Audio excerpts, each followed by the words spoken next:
جو چیز تم تلاش کر رہے ہو وہ بھی تمہیں تلاش کر رہی ہے۔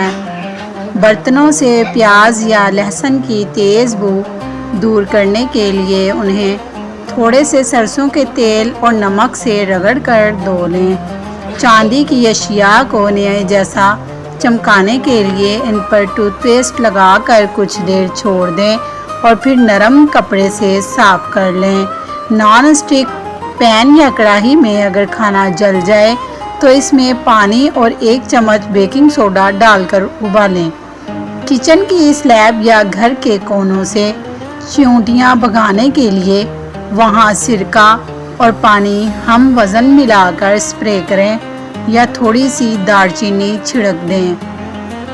لیموں کو خراب ہونے سے بچانے کے لیے ہر لیموں پر ہلکا سا ناریل کا تیل لگا کر ایئر ٹائٹ جارز میں رکھ دیں۔ صبح اٹھتے ہی نہار منہ نیم گرم پانی پینا پیٹ کی بیماریوں کو ختم کرتا ہے اور موٹاپے سے بچاتا ہے۔ رات کے کھانے کے بعد کم از کم 40 قدم پیدل چلنا دل کی بیماریوں اور بلڈ پریشر سے محفوظ رکھتا ہے۔ جوڑوں کے درد اور جسمانی تھکن کو دور کرنے کے لیے ادرک کا استعمال یا اس کا قہوہ پینا بے حد مفید ہے۔ پاؤں کے تلووں پر رات کو سرسوں کے تیل کی مالش کرنے سے نظر تیز ہوتی ہے اور دماغ کو سکون ملتا ہے۔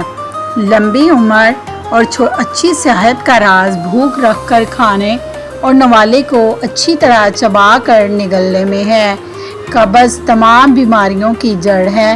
اس سے بچنے کے لیے دودھ یا پانی کے ساتھ اسپغول کا استعمال بہترین ہے۔ روزانہ نہار منہ چند دانے کلونجی کے شہد کے ساتھ کھانے سے قوت مدافعت بڑھتی ہے اور جسمانی کمزوری دور ہوتی ہے۔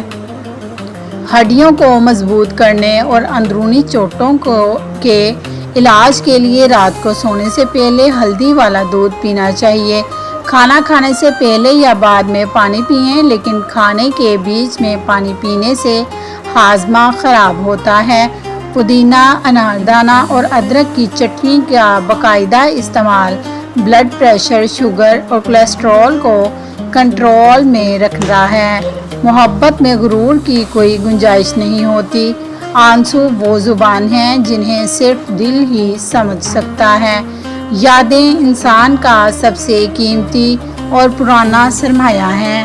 تنہائی بھی کبھی کبھی خود سے ملاقات کا بہترین وقت ہوتی ہے۔ الفاظ کے تیر تلوار کے زخموں سے زیادہ گہرے ہوتے ہیں۔ وفا کا صلہ صرف سکون قلب کی صورت میں ملتا ہے۔ چاہتوں کے دیے اندھیروں میں بھی راستہ دکھاتے ہیں۔ ہر مسکراہٹ کے پیچھے ایک کہانی چھپی ہوتی ہے۔ نظروں کے فرق سے دنیا بدل جاتی ہے۔ محبت وہ عبادت ہے جس میں کوئی دکھاوا نہیں ہوتا۔ اگر کپڑے پر بال پوائنٹ کی سیاہی لگ جائے، داغ پر ہینڈ سینیٹائزر یا نیل پالش ریموور لگا کر رگڑیں، داغ غائب ہو جائے گا۔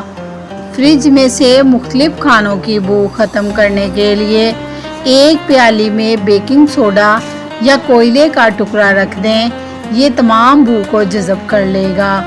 آلو اور پیاز کو کبھی بھی ایک ساتھ ملا کر نہ رکھیں، کیونکہ پیاز سے نکلنے والی گیس آلوؤں کو جلدی سڑا دیتی ہے۔ کچن کی کینچی کی دھار تیز کرنے کے لیے اس سے ایلومینیم فوائل چند ٹکڑے کاٹیں، دھار تیز ہو جائے گی۔ کمرے میں مچھروں اور مکھیوں کو آنے سے روکنے کے لیے ایک لیموں کو درمیان سے کاٹ کر اس میں چند لونگیں چبو کر رکھ دیں۔ خواب میں صاف اور بہتا ہوا پانی دیکھنا رزق، خوشحالی اور پرسکون زندگی کی نشانی ہے، جبکہ گندا یا کھڑا پانی پریشانی کی دلیل ہے۔ خواب میں اپنے آپ کو ہوا میں اڑتے ہوئے دیکھنا ترقی، عزت، مرتبے میں بلندی یا کسی کامیاب ہم سفر کی علامت سمجھا جاتا ہے۔ خواب میں سانپ عام طور پر کسی چھپے ہوئے دشمن، حسد کرنے والے رشتہ دار یا کسی آنے والی ناگہانی مصیبت کی نشاندہی کرتا ہے۔ خواب میں شدید رونے کی تعبیر عام طور پر بیداری کی زندگی میں خوشی، سکون اور غموں سے نجات ملنے سے کی جاتی ہے۔ خواب میں دانت کا ٹوٹنا یا گرنا اکثر گھر کے کسی بزرگ یا قریبی رشتہ دار کی بیماری یا مال کے نقصان کی طرف اشارہ ہوتا ہے۔ خواب میں بارش، ہلکی اور خوبصورت بارش رحمت، برکت اور دعاؤں کی قبولیت کی نشانی ہے، جبکہ طوفانی بارش آفت کی علامت ہے۔ خواب میں مچھلی دیکھنا یا پکڑنا بے پناہ مال و دولت، حلال رزق اور غیب سے مدد ملنے کی واضح دلیل ہے۔ خواب میں مرے ہوئے انسان کو دیکھنا، کسی فوت شدہ عزیز کو اچھی حالت میں دیکھنا ان کی مغفرت کی نشانی ہے، اور اگر وہ کچھ دیں تو رزق میں اضافہ ہوتا ہے۔ خواب میں گولڈ یعنی سونا پانا یا پہننا مردوں کے لیے عام طور پر غم و اندوہ، جبکہ عورتوں کے لیے خوشی اور زینت کی علامت سمجھا جاتا ہے۔ خواب میں حج یا عمرہ پر جانا، خواب خود کو مکہ مکرمہ یا مدینہ منورہ میں دیکھنا ایمان کی مضبوطی، گناہوں سے توبہ اور حقیقی زندگی میں سفر حج کی بشارت ہے۔